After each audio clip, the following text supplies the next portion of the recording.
All right, so next up we have Katie Paxton Fear, who is going to be talking to us about bug bounties and lucky socks. I didn't even know lucky socks are a thing, so this is pretty exciting for me.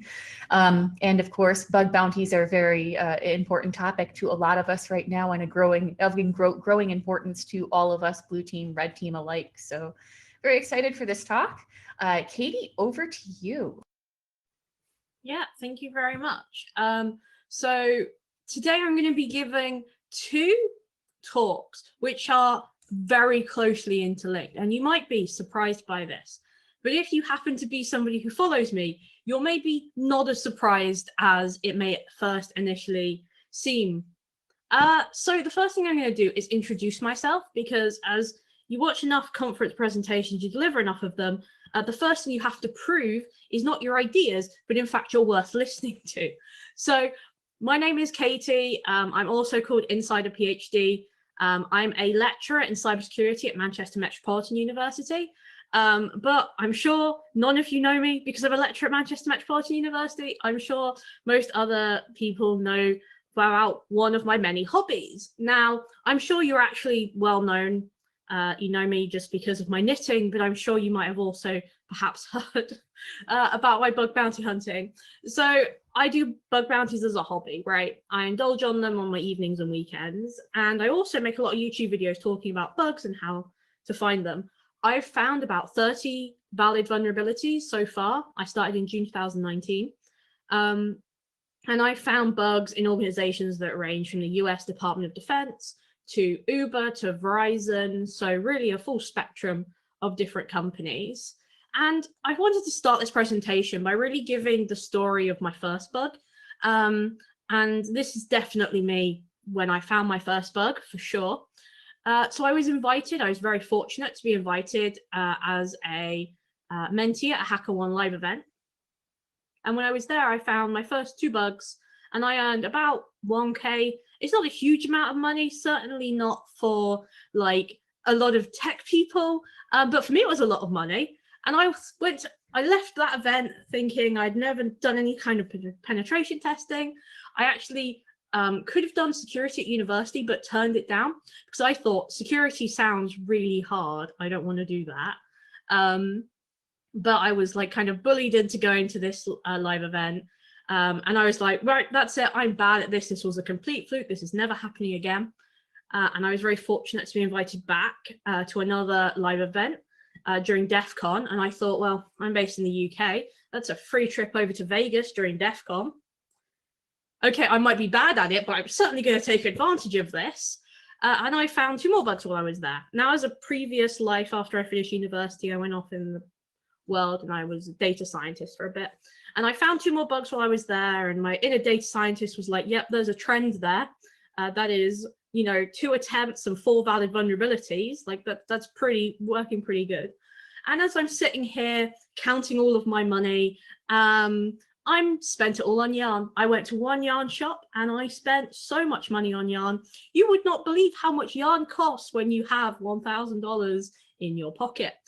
Roughly the same. I haven't even used that yarn either. It's kind of special to me now. It's like my very first bounty yarn. But I did try and spend it all on yarn.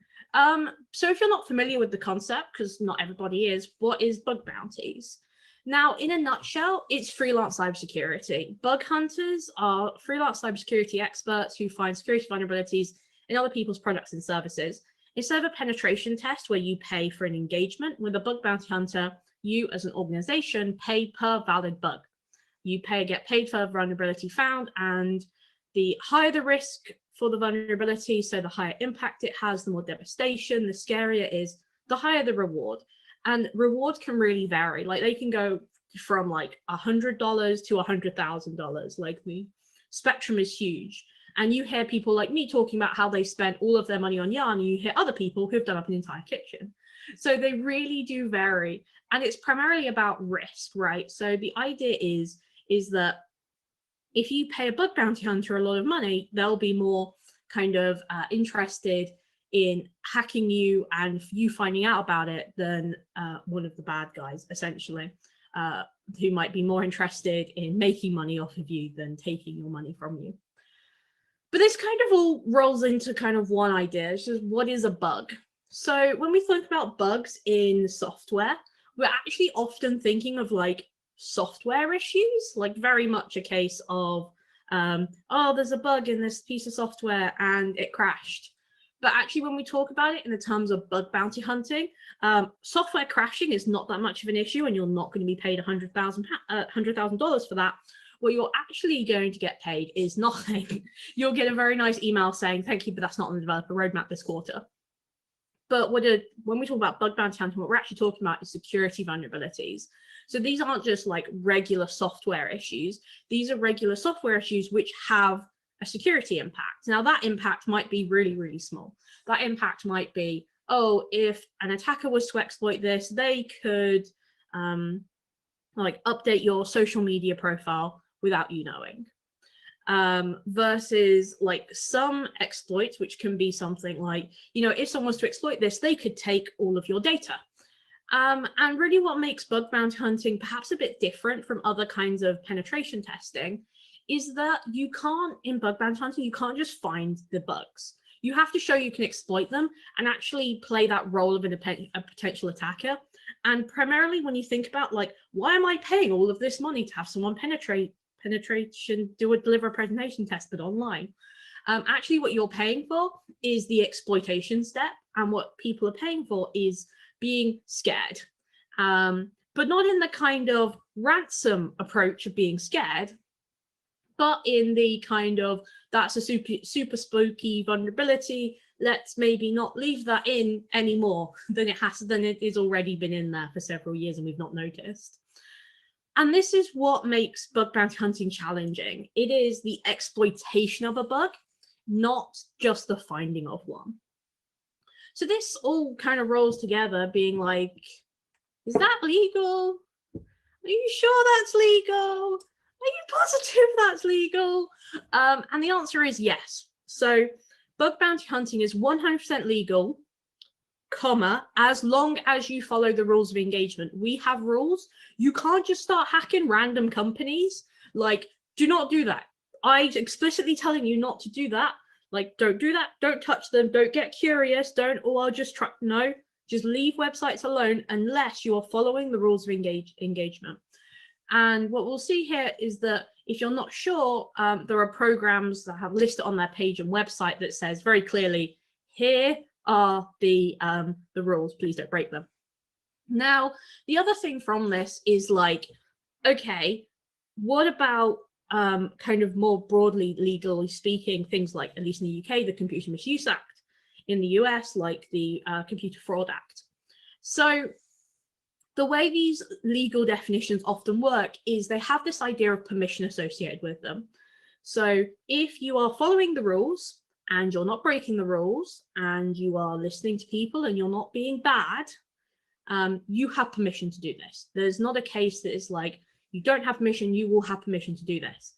And on top of that, programs then guarantee something called safe harbor, which is the idea that says, hey, even if you were to do something bad, we're not going to prosecute as long as you follow these rules of engagement. And again, follow the rules. Katie is not saying hack random companies. Katie is saying follow the rules. And I have to stress this because what tends to happen when I deliver these kind of talks is people get really excited about what they can do with this and really curious and then start touching things, and you're not supposed to touch things. Don't touch things unless you have permission to touch them. With that in mind, if you would like permission to touch them, often these bug bounty programs are run by bug bounty platforms, or at least on them. Now, there are third parties in this. So you have your target, you have you, the hacker, and then in between you have the platform. Now, you might be thinking, but why? And platforms offer a few kind of useful services. So on one side, they offer things like triage services. They also offer kind of smaller scopes. So let's say you're a company and you say, well, our infrastructure can't really support like the entire internet hacking this. Let's do that to say 50 people to start with while we get kind of our infrastructure up and running. So that's one thing they do. On the hacker side, they're basically like a one-stop shop. You know, they let you kind of sign up for one account and hack a bunch of different companies. You're not necessarily limited to like, you know, just following, say, Facebook's program, right? You also have all these other options. And other things they do is they coordinate things like payments. So if you say want to be paid in cryptocurrency, then you would want one that supports cryptocurrency. That's just how they tend to work. And there's a bunch of them. So you have Integrity, HackerOne, BugCrowd, Synack. Yes, we hacked, ZeroCopter, Detectify, and more I've forgotten because I don't remember all of them. The two big ones are HackerOne and BugCrowd, by far like the larger kind of two websites. Integrity, Synack have much smaller programs, but actually they offer kind of more specialist kind of options. So like for Integrity, they offer a lot of European stuff. So especially they focus on the Benelux area, so Belgium, Luxembourg, the Netherlands, those kind of area. And Detectify is kind of unique as well, because what you do with them is you sign up to hunt for bugs, but actually that gets powered, that goes on to power an automated scanner. It's a bit weird, but that's kind of, they're all a bit different. If you're not sure and you're like, this sounds kind of interesting, would like to have a go, HackerOne or BugCrowd are by far the two easiest ones to get started with. But how do you decide if HackerOne or BugCrowd? Well, this is when we get to who you can hack. Now, there are a lot of options in who you can hack. So you have the US Air Force, Etsy, Uber, Verizon, GitHub, PayPal, MasterCard, Nintendo, Goldman Sachs. So you can see it's actually quite a wide range of organizations there. Some things we think of kind of newer technologies, Uber, Spotify, Twitter. We then have kind of more corporate things like Verizon, HP. We also have like specialist stuff, Nintendo, Tesla, where you have video games and cars. You also have financial institutions, MasterCard and PayPal. You can see it's really quite a broad range of like choices in target. And then depending on kind of what targets you're interested in, you then choose a website. So if you want to hack Etsy, you have to go on BugCrowd. If you want to hack GitHub, you've got to go on HackerOne. It's just how they work. Now, these aren't the only choices you have, but I'll talk about that in a second. Most people don't actually like limit themselves to one platform. It turns out you can just sign up anywhere. You don't actually like, there's no loyalty program for staying on a certain platform. Most people join all of them and then pick something that interests them. It's really quite straightforward for them. Now, you don't need to use a bug bounty platform. So many companies run external bug bounty programs. Facebook and Microsoft are the two big ones. Even small companies may reward a bounty for disclosing vulnerability, even if they don't have a bug bounty program. However, this can result in legal action. This can result in people being very unfriendly. They are not obliged to pay you at all. And what you might be doing is extorting them. So not only will you get in legal problems for, you know, breaking the Computer Misuse Act, breaking the Computer Fraud Act, you might also be breaking extortion laws. So my recommendation is don't do that. One really cool thing that's happening is some open source projects may have bug bounties available. Quite a few will offer kind of bounties as part of like a larger program. It's kind of neat if you want to care, if you care more about like the open source side of things. Now you're probably listening to all of this and thinking, yeah, but what are you actually doing? You're getting paid money for this. What are you doing? What is your job actually? So to kind of borrow a bit of an analogy from the previous presenter, that was not planned, but I'm very hungry. We have ingredients, so we need Burp Suite or OWASP Zap. So they're both proxies. Don't worry, I'll talk to you about those in a bit. We need a target. So we just talked about how to find a target and some knowledge about bug hunting, specifically what bugs are out there, exactly what am I looking for? And the general recipe is, you know, hack them, whatever that means, write the report, and then finally get paid at the end. So with that in mind, how to get into bug bounty. So in short, what do you need to learn? Now, I'm kind of describe it as these 5 steps. Of course, indexes all start at 0.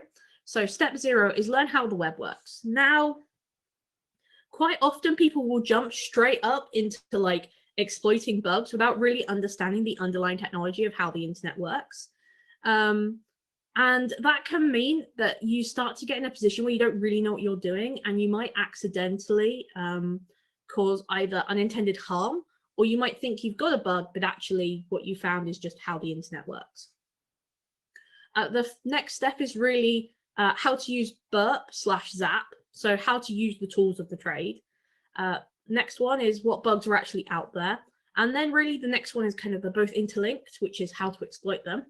And this fourth step here is to practice exploiting them. So, it's not just the kind of knowing what's out there, it's also getting that kind of exploitation step and also practicing it.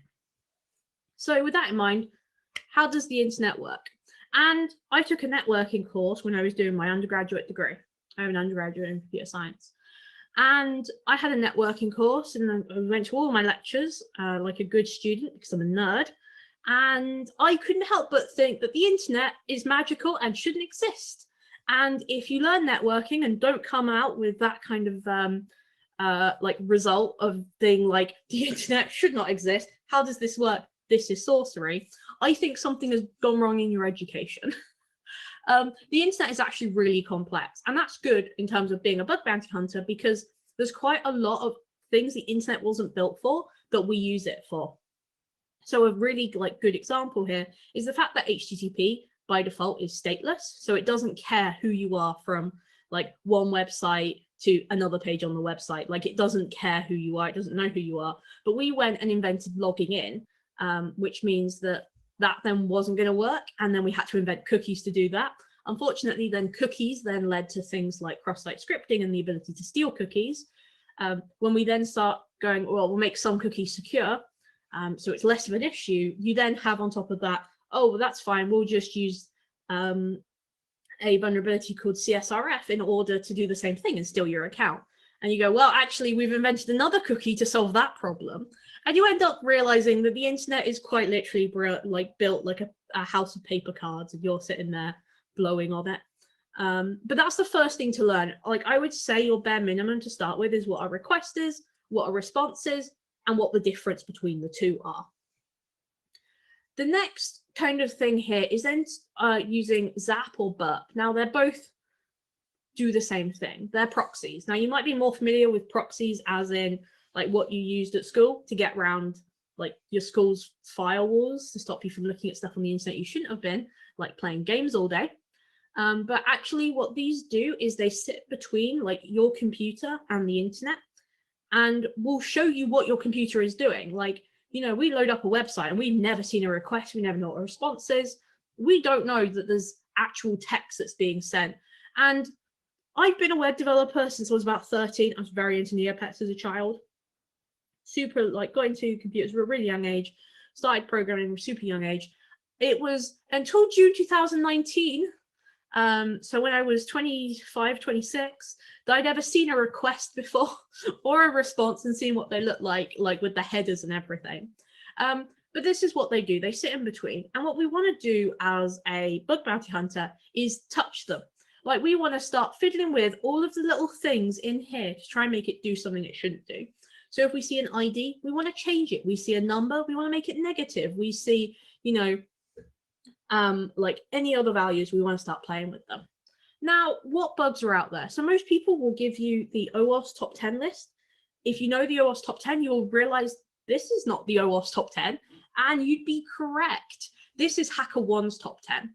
Now, the reason why there's a slight difference is because what actually gets found and what OWASP tells you are out there is quite different. But the kind of key issues are things like cross-site scripting, the ability to inject JavaScript into a page, improper authentication, so not logging in correctly, information disclosure, so being able to access something you shouldn't, secret file.txt is available publicly on the web, privilege escalation, turning your low-level account to an administrator, SQL injection or SQL injection, which is being able to inject database commands into the database, code injection, so the ability to inject raw code and have it return something. Primarily, this is things like shells. Server-side request forgery, or SSRF, which is this idea of using the web page as a kind of door into internal networks. Insecure direct object reference, or sometimes called broken object level authorization, which mean the same thing, which is that you have an ID and you can access a resource that isn't yours by the ID. Improper access control, same kind of idea. And CSRF, which is client-side request forgery, which is abusing the way your browser handles cookies in order to do something on your account without you knowing. Katie, do you need to be sharing slides right now? Yeah, I should be sharing slides, am I not? You are not sharing them on the Zoom. I didn't want to interrupt you because you're rocking and rolling. Sorry. My bad. It's Hopefully quite I can now fix this problem. Looks good. Are we good now? Perfect. Okay, excellent. No, that's fine. I don't know how to use a computer. I just broke them. And evidently this also extends to Zoom. So it's fine. So what should I actually learn? So I've stolen some data here from someone who isn't me, which is the same list, but now instead of like organized by most common vulnerabilities, it also now shows the year-on-year growth. Now, why is that important? Well, because you may have realized, especially if you're in security, that things like SQL injection are not as popular as they used to be, just because people are now a bit more aware of how to stop them. You're very rarely going to get an SQL injection, which is just 1 = 1 -- anymore. Like, it's just not going to be the case. They're far more specific. Now, what we really want is the bugs we want to find are ones that are most common and also are not currently reducing. So, for example, cross-site request forgery, CSRF, is actually going down because with like the way the browsers are currently changing how cookies work, which is same site by default, they're just changed it now. So really what I'd like to take away from this is what's actually worth learning.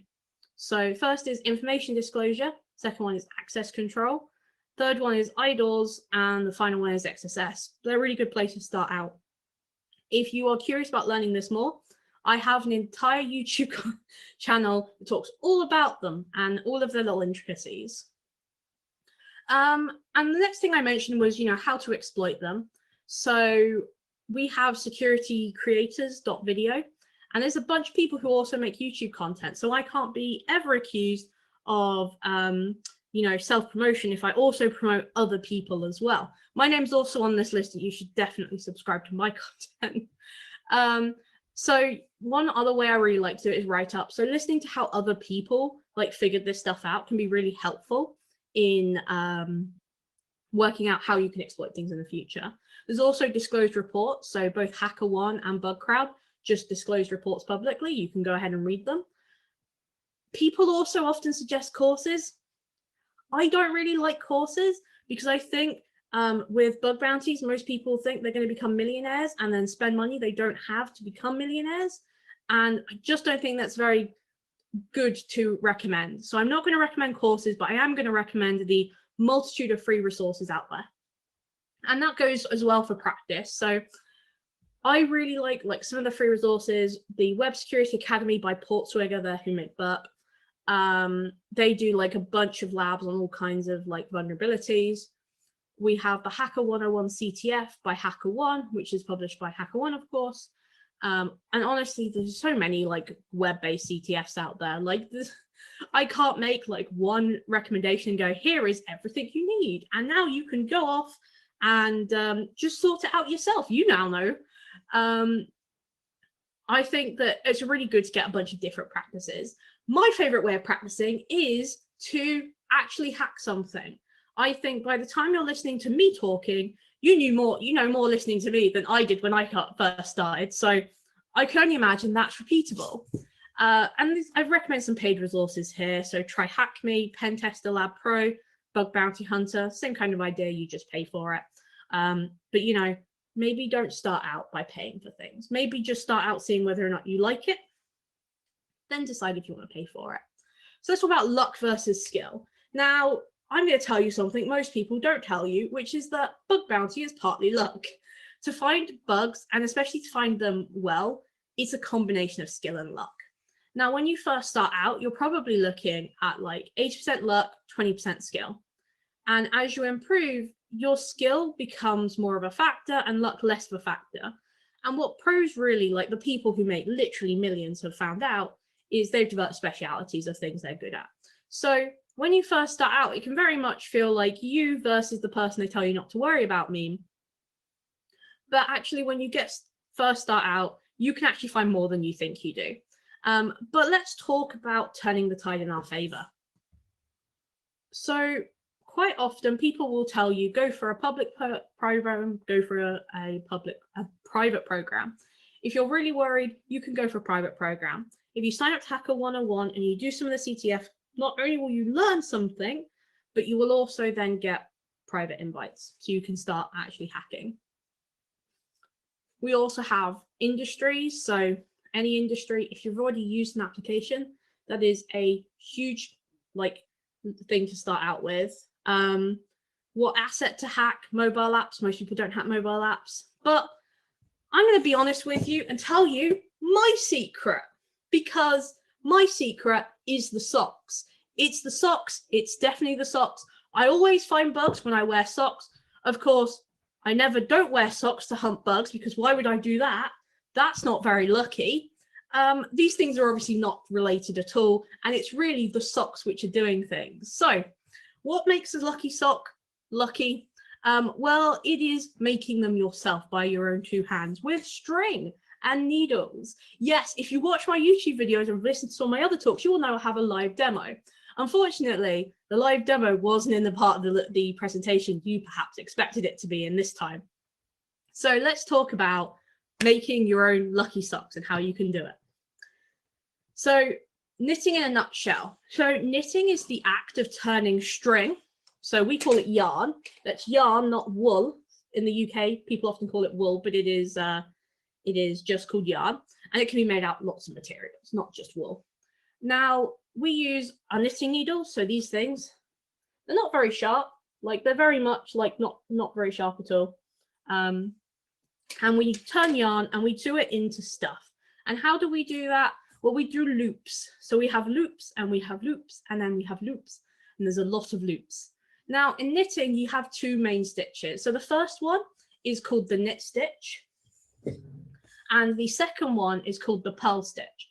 Now, the important thing is that this is the live demo part. So the purl stitch is basically the back of a knit stitch. You're just going to have to live with it before I get my live demo done. And we can knit either something flat, which is when you often see, like my two needles here are connected with a cable.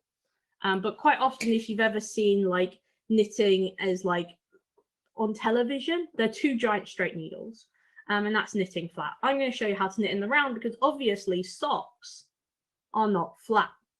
And we either measure knitting needles in millimeters, so that's European sizes, or US sizes, which are kind of just arbitrary.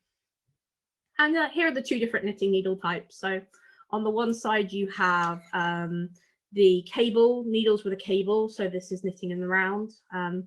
And you also have the straight needles. There's also other types of knitting needles. I'm not going to go too much into them, but we also have double pointed needles, which if you've ever watched somebody knit with DPNs, you will know it looks like absolute wizardry, because this is a person that have an octopus of sharp things pointing out at you. It's like, don't mess with them. And I'm also going to recommend a website called Ravelry. Now, Ravelry has not been doing great things. I'm not going to get into the knitting community's multitude of drama, but Twitter for knitters. So Ravelry is a great place to get signed up to if you're interested in learning knitting or crochet, because it literally has every single pattern. You can have patterns, you can search for patterns, you can then post your progress of patterns, and then you can see all of the patterns. However, if you have any kind of seizure or migraine disorders, I would look into the alternatives for viewing the website, because some people have found that it gives them migraines because they've made some very questionable design choices in the past few weeks. So let's talk about what you'll need to get started. So if you want to make socks, which I'm assuming you do, you will either need a US size 1 needle. So to give you a kind of example, this I think is a US size 5. Yeah, this is a US size 5. And US size 1 looks like very thin. It's like toothpicks. I should have really brought one over with me. And I recommend you get started with one with a cable attached to it. And you need to have at least a 32-inch cable. If you are in the EU, the size you need is 2.25 millimeters. And you also need some fingering weight yarn. Oh, actually, I had some information about that. So you need to look for a mix of 75% wool and 25% nylon. The nylon gives the sock strength. Good vegan options, cotton and bamboo. And you can see here, this is an example of like what it looks like. If you want thicker socks, US size 5 for DK weight yarn. So this is DK weight yarn. It's not like super thin, but it's a bit thicker. Or US 6 if you're in the US, you'll probably find worsted, or a DK and worsted weight ball of yarn. Now, if you're thinking, okay, where do I actually buy this stuff? Yarn.com if you're in the US, Knitpicks as well if you're in the US, though I understand Knitpicks are having some supply issues at the moment, so you may want to consider that. Wool Warehouse if you're in the UK, and Demoras, which is both UK and US. But I'm going to recommend your local yarn store. The pandemic has pretty much ruined a lot of people's businesses, and actually your local yarn store was probably already struggling. As a bonus, your local yarn store will have literal experts there willing to come and help you with your projects because they desperately want more people to be interested in knitting. And to give you an idea of how common they are, this is a very zoomed out picture of the UK, but you can probably find one within an hour of where you live usually. If you're outside of a major city, this is a bit harder, but you'd be surprised. Like, one thing I love doing is whenever I go abroad, I always go and visit a local yarn shop. And I've been abroad a few times and I've managed to find local yarn shops most times. So with that in mind, how much does it cost to get started with knitting? $12? If you'd like to, anyway. But that is like, I just wanted to show that as much as I'm saying that I had to, start doing bug bounty hunting in order to pay for yarn, for most people, it's not actually that expensive. I have expensive taste, but you certainly don't have to start out with paying for like 20-pound balls of yarn and buying enough to make a jumper when you're like an XL size. Like, it is very much that you can start out with just the basics and then upgrade if you find you actually like it. Now, the anatomy of a sock. So socks, this is a pair of socks that I made. And I think it's kind of nice because it shows the anatomy of a sock. So with the method I'm going to be showing, because I'm literally live demo, I'm not going to knit an entire sock. That takes a long time. Part of the reason why it's lucky is because you put so many hours of work into it, much like bug bounty hunting. So we start at the toe, and then we knit a tube until we get to the heel, and then we knit another tube until we get to the cuff. Very straightforward. The majority of the hard part in socks, if I just give myself a little laser pointer here, the heel is the hardest part of making a sock, because problem is a heel is a toe but in the middle of a sock and on the wrong kind of side when you're knitting it. So the heel is the hardest part. Now, the nice thing about sock knitting is that you can kind of mix and match. So you can start out with your heel, or so you start with your toe, and if you have like a large toe or a small toe, you can adjust for that. If you go to a heel and find that heel doesn't quite fit you very well, my partner has size 13 feet. He has a huge heel, and this method does not work for his feet, but it's fine because all I do is replace it with a different method of knitting a heel. And then the tubes is just as long as you want to make them. Like, if you have long feet, you just make it as long as you need, right? Like, one of the main advantages of knitting, especially if you live outside of like the norms in terms of foot size, you just make it whatever size works for you.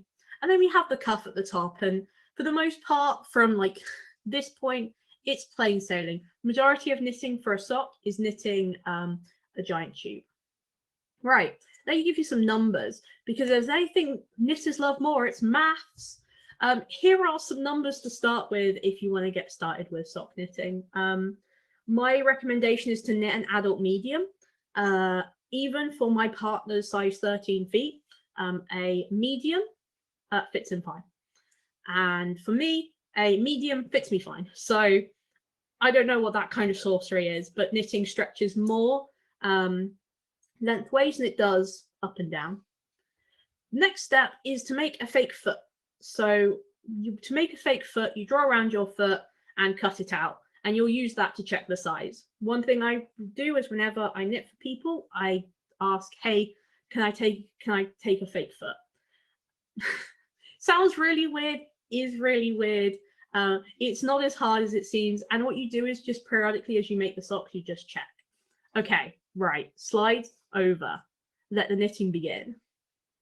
Okay, so I'm gonna try, by the way, I have not properly tested this, but hopefully, okay. Right, we're knitting. Okay, so apologies, it's my PhD thesis in the top of the screen there. To cast on with knitting, you get your ridiculously long needles, like the cable is pretty long, and you have 2 needles like this, and you hold them like that. All you need to do is you hold the yarn like this. So you kind of see how I'm holding it. I'm holding it like a Y shape. And all you do is you place your first needle like this. So slip that on, twist it at the bottom, put it on that one, hold it there with one finger like that, and twist it again. Twist it, and twist it, and twist it, and twist it. And this is basically how you start. And what this does is it means at the very top, these two areas are very much connected, and that is the very tip of your sock. So you cast on however many stitches you need according to the stitch numbers, and you make sure there's the same amount of stitches on both needles. Cool.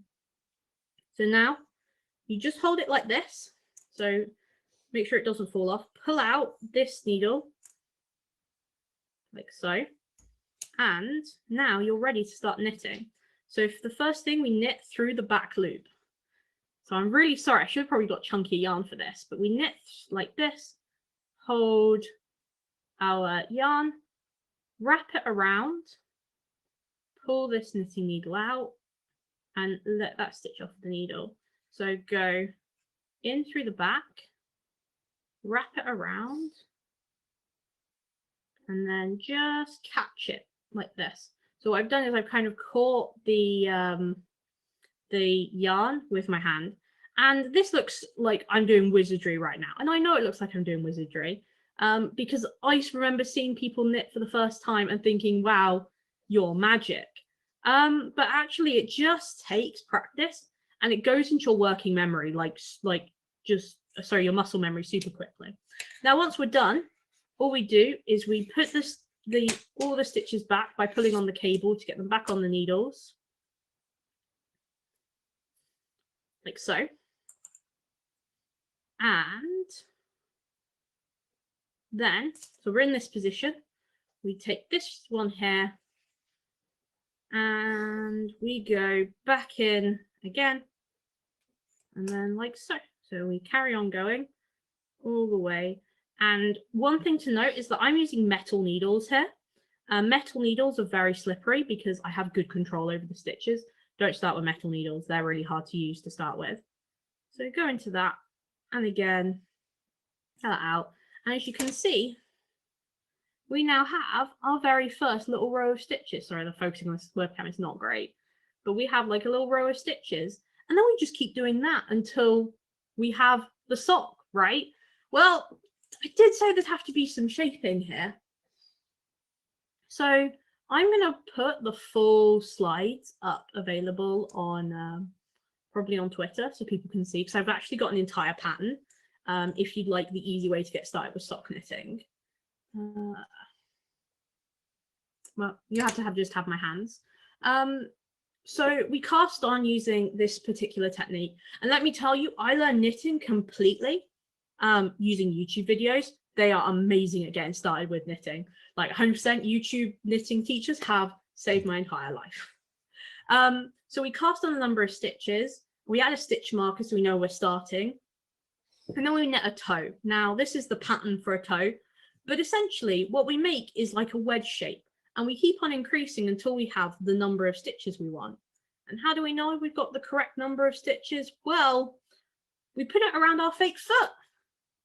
And that sock knitting is just put it on your fake foot. And then after we've kind of done our toe and it fits over it, snug is okay with knitting because it will stretch more lengthways.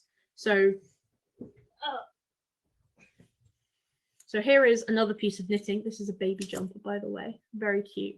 So knitting doesn't stretch very well in this direction, but stretches a ton in this direction, right? Like knitting will stretch a lot. Oh, this yarn I actually made a blanket out of this yarn, so I have quite a lot left over. So you repeat, like you can make it whatever size.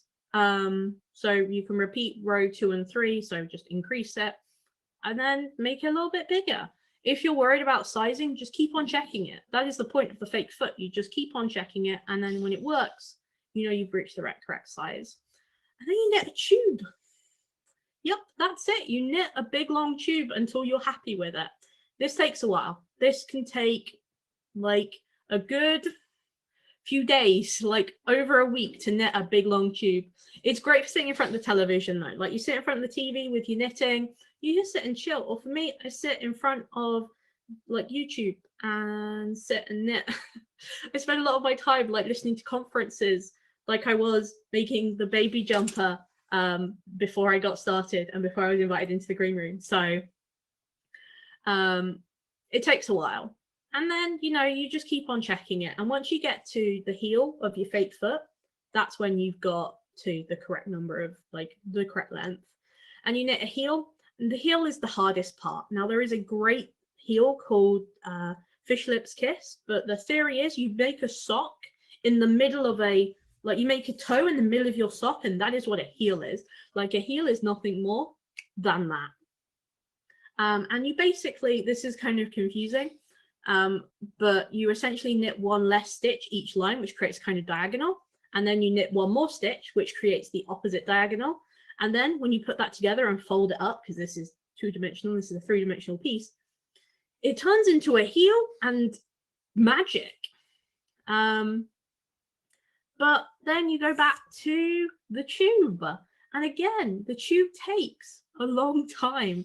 And you knit for when you're happy. I knit when I reach about the same length as my foot. That's my kind of gauge. And then you make a cuff. So that is a knit one, purl one, and it makes a stretchy piece of fabric. Looks like this. Makes like a nice stretch for the top. And finally, this is what sock knitting will turn you into, because you will only make one. The second hardest part of making a sock is making 2 of them. Thank you very much for listening to me. Enjoy the rest of the conference. I'll happily take any questions. Yeah, we have some questions for you. So let me start out with some bug bounty questions. So first of all, Ark asks, I often get questions about training from people who are interested in bug bounty hunting, asking about Hack the Box, and like, I tell them about bounties in the community and there's more incentive to learn. Am I making a mistake in suggesting the Hack the Box route as a way to train people to do bug bounty hunting? No, I don't think so. Like, bug bounty is never as simple as like the one solution that will find you bugs and the one learning resource that will find you bugs. So I don't like any learning resource is good. And a lot of people don't use bug bounties as a way to make money. They learn it because it's one of the few ways you can get like actual like pen testing experience where you're like at university like I was like a year ago, right? Like I didn't have the opportunity to go and get a job in pen testing because I was a student. I still had the rest of a degree to finish. So I don't think it's as simple as saying this is the correct answer, this is not the correct answer. I do think people shouldn't pay for it though. I think you should stick to free resources until you're absolutely sure it's what you want to do. Okay, great. Also, somebody asked about knitting. What knitting needles should they start out with? So I would start out with bamboo It's very, very grippy, so the stitches won't fall off the ends, which is one of the most difficult things to do when you first start out, is like the stitches just tend to slide around until you kind of get used to the feeling of them. You can get what's called bulky yarn, and that is like really thick yarn. You can make like a nice little hat as your first project. So my recommendation is bamboo needles. But honestly, go to your local yarn shop, say, hi, I'd really like to learn how to knit. And you will have people falling over themselves offering to help you, because we as knitters very much realize that knitting is not a very popular hobby anymore. And we love sharing it. Like, we genuinely love talking about knitting. That's fabulous. Thank you for sharing your knowledge with so many of us. There was one more question from a bunch of people, which is crocheting also acceptable, and can we make socks by crocheting? You can make socks by crocheting. I can actually crochet as well. I have crocheted myself in a blanket, though I am not. The term is bistitchual. If you can do both knitting and crocheting. I'm not quite bistitchual. I can crochet, and I actually use crochet quite a lot in knitting. Like, to do the top of my little baby jumper, the top had to be crocheted. So yes, you also can crochet socks. If you go onto Ravelry and just look at socks, but then change the search to be crochet, it will then tell you how to crochet socks and the actual pattern. And one final question we've got time for now is, there's a lot of focus on websites in terms of bug bounties for, just in general. Are there also bug bounty programs for hardware, firmware, and software that people can get involved in? Absolutely. I'm talking a lot about websites, because web is one of the most accessible ways to get started. But like, there are so many different options. Like, Tesla's bug bounty program is not just limited to its websites. It's also includes things like their cars as well. But it will completely depend on the program. If you already know of a company that does those kind of things and you're wondering, just take out their scope page. Like, they'll have it listed. Like, Apple will pay for bugs retaining to hardware, for example, as well. Perfect. Well, thank you so much for your time.